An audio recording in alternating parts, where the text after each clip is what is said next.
JEE Main 2024 6 All India ranks under 100. Admissions open. Kakinada and Visakhapatnam. Aditya Junior Colleges. మిత్రులందరికీ నమస్కారం.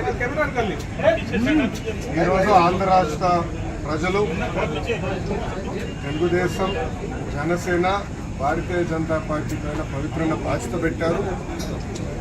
అది దారి తప్పిన రాష్ట్రాన్ని సరైన దారిలో పెట్టేదానికి, ఉద్యోగాలు లేని రాష్ట్రంలో ఉద్యోగాలు కల్పించేదానికి, సంక్షేమ అభివృద్ధి రెండు జోడెద్దుల బండిలాగా తీసుకెళ్లేదానికి ఒక పవిత్రమైన బాధ్యత మాకు ఇచ్చారు. ఆ బాధ్యతను నెరవేర్చడానికి ఆర్ఎన్ఎస్లు మేము అందరం కష్టపడతాం, కలిసికట్టుగా పనిచేస్తాం.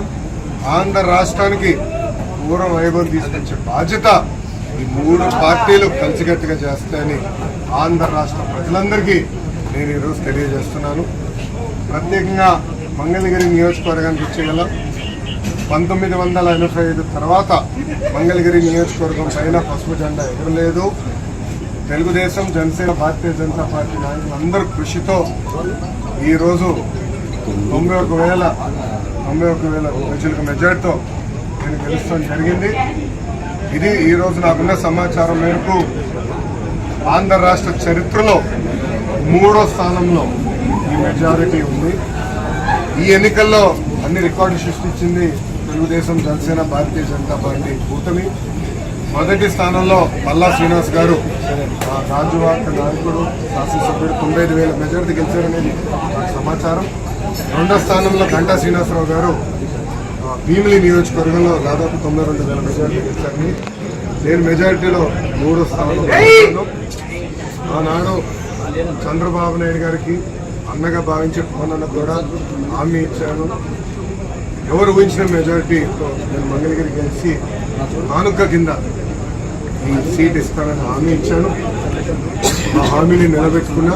దాని వెనకాల ప్రజల ఆశీస్సులు నాతో ఉన్నాయి, దేవుడి ఆశీస్సులు నాతో ఉన్నాయి. ఇంత మెజారిటీతో గెలిచిన తర్వాత మా పైన బాధ్యత పెరుగుతుంది, ప్రత్యేకంగా నా పైన బాధ్యత పెరుగుతుంది. మంగళగిరి ప్రజలకి నేను అనేక హామీలు ఇస్తాం కూడా జరిగింది. గత 5 సంవత్సరాలే వాళ్ళకి అనేక సంక్షేమ అభివృద్ధి కార్యక్రమాలు చేస్తాం కూడా జరిగింది. వచ్చే 5 సంవత్సరాలు వాళ్ళకి అనేక పనులు చేయాలి, ఇచ్చిన హామీలు నిలబెట్టుకోవాలి. ఒక ఆదర్శ నియోజకవర్గంగా మంగళగిరిని తీర్చిదిద్దే బాధ్యత ఇప్పుడు ఎమ్మెల్యేగా మంగళగిరి ప్రజల కోసం లోకేష్ చేస్తారని మీడియా సమావేశంగా మంగళగిరి ప్రజలందరికీ తెలియజేస్తున్నారు. ఇప్పుడు మీడియా మిత్రులకి ఏమైనా ప్రశ్న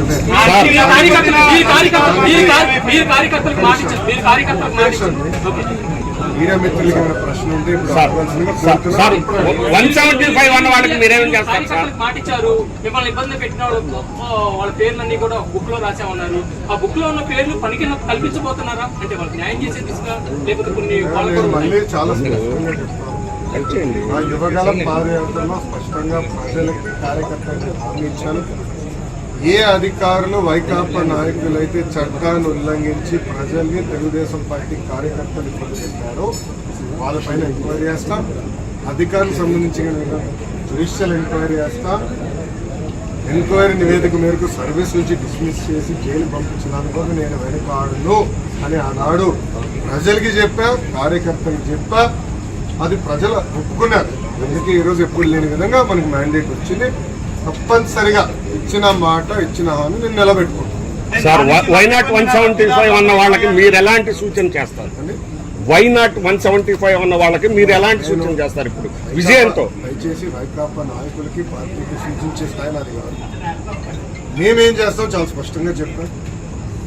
కక్ష సాధింపులు, హెరాస్మెంట్లు, ప్రభుత్వ ఆస్తులు ధ్వంసం చేస్తాం, ఇది మాకు రాదు, మేము చేయము. ఇదంతా ఆ పార్టీకి తెలిసింది. అందుకే ప్రజలు ఈరోజు ఇలాంటి మ్యాండేట్ కూటమికి ఇస్తాం జరిగింది. సో మాకు ఇచ్చిన మ్యాండేట్ నిలబెట్టుకోవాల్సిన అవసరం 3 పార్టీలు కలిగి. ఎందుకంటే ఆంధ్ర రాష్ట్ర చరిత్రలో ఎవరికి రాని మ్యాండేట్ మాకు వచ్చింది, ఎవరికి రాని మెజారిటీలు మాకు వచ్చినాయి. ఆ బాధ్యత మేము నిలబెట్టుకోవాలి. ఉదాహరణంగా ప్రజలకి సేవ చేసే దిశగా మేము పనిచేస్తాం. ఇచ్చిన ప్రతి హామీ నిలబెట్టుకునే బాధ్యత. రాష్ట్ర చరిత్రలోనే మొదటిసారి మీ కుటుంబ సభ్యుల్ని టార్గెట్ చేసి మీరు ఎలా ఆనాడు శాసనసభ సాక్షిగా మా తల్లిని అవమానించారు.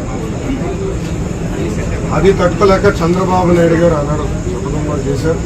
మళ్ళీ ముఖ్యమంత్రిగా ఈ సభలో అడుగు పెడతానని అన్నాడు. మరిన్ని వీడియోస్ కోసం ఛానల్ ని సబ్స్క్రైబ్ చేయండి. లేటెస్ట్ అప్డేట్స్ కోసం వాట్సాప్ ఛానల్ ని ఫాలో చేయండి. అండ్ లింక్ డిస్క్రిప్షన్ లో ఉంది.